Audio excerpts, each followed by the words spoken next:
My name is Patricia Escobar.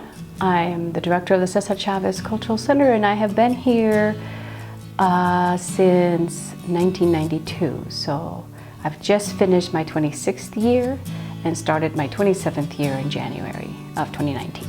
So the center started September of 1985. There's many reasons why the center needs to exist. For one, we are sitting in a community that is nearly 35% Latinx. The local district is almost 60% Latinx.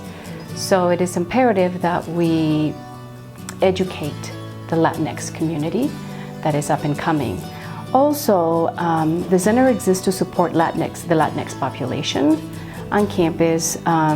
It's a place to support, affirm, and validate student experiences. My name is Joél Orozco Almeida, and I serve as the Associate Director here for the César Chávez Cultural Center at the University of Northern Colorado. So we like to call ourselves a home away from home. That's one of the taglines that we use. And really, primary spaces is for students to be able to feel at ease or feel comfortable, something like at home that could be familiar to them. So with that, there's about 5 different categories that that I like to kind of touch base on.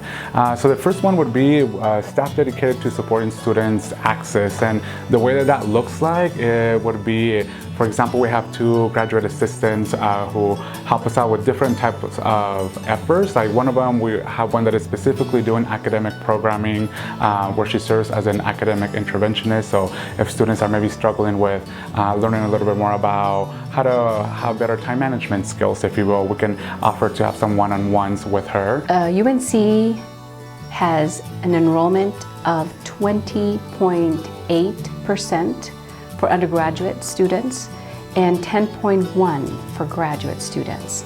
That means about 1 in 4 students at UNC identifies as Latinx. In addition, 40% of the UNC population identifies as first generation. And it is my feeling that there is a lot of our Latinx students fall within the first generation category as well. We also outsource other services such as our transition coach. So for students who are about to graduate, for example, or looking into professional or graduate school, they can meet with our transition coach and just like kind of coach them through that process of kind of what that looks like. We do have some other folks who frequent the center. For example, we have a great partnership with Counseling Psychological Services. So Dr. Olivia Rios, who it's the counseling psychologist who comes and actually facilitates sessions here at the center.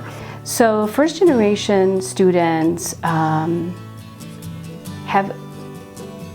different issues they need to overcome to be able to be successful at UNC. That's why we need to work to resolve issues of inequality through working to improve opportunities and upward mobility for our students on campus. We believe that it is important to connect our students not just to buildings, but perhaps even like connect them to like people. So instead of saying you should go to this specific hall, we say like you need to go and talk to this specific person. And a lot of our efforts that we do is actually through our event programming. We do have our annual events who we have adopted year by year. So a good example of that would be during our celebration of like Hispanic heritage or like Latinx month celebration. We do have an event called 16 de Septiembre where we celebrate the independence of Latin American countries and really just pay homage, if you will, or like remembrance of knowing how diverse the Latin American is, and expose even our campus partners, but also our students who identify within different places in Latin America to feel like they belong in this space. As a first generation student, there was many things I had to learn on my own. For one, my parents had not acquired secondary education at all. My father had finished the 3rd grade and my mother finished 6th grade. So the amount of information and cultural capital that they were able to give to me when I started college was none.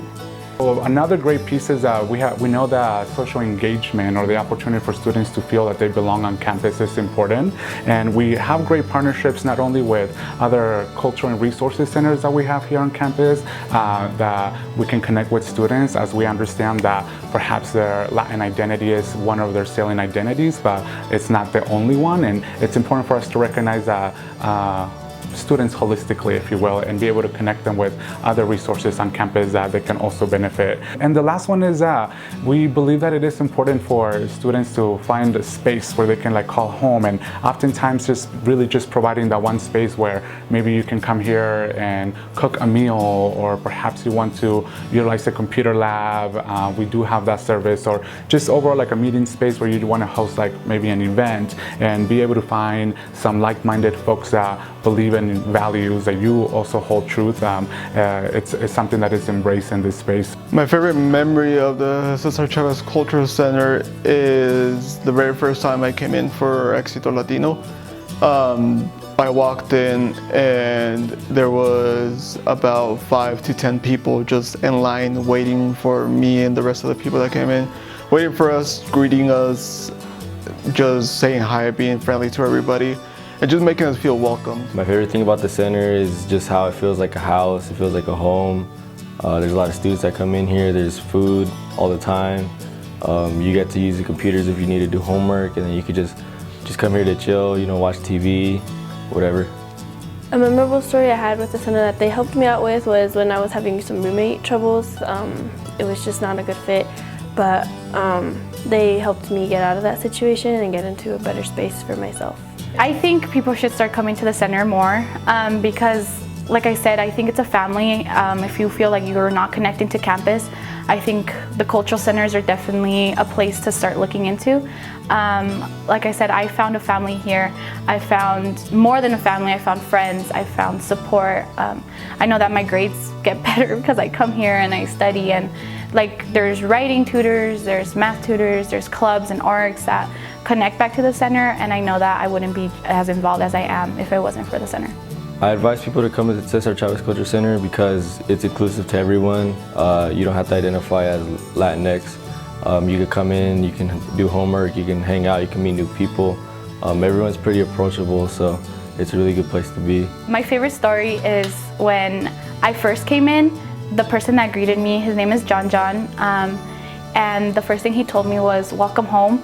And like I said, coming from just moving away and not having family around me, and then hearing that, I knew that I was meant to be here. So that's my favorite thing.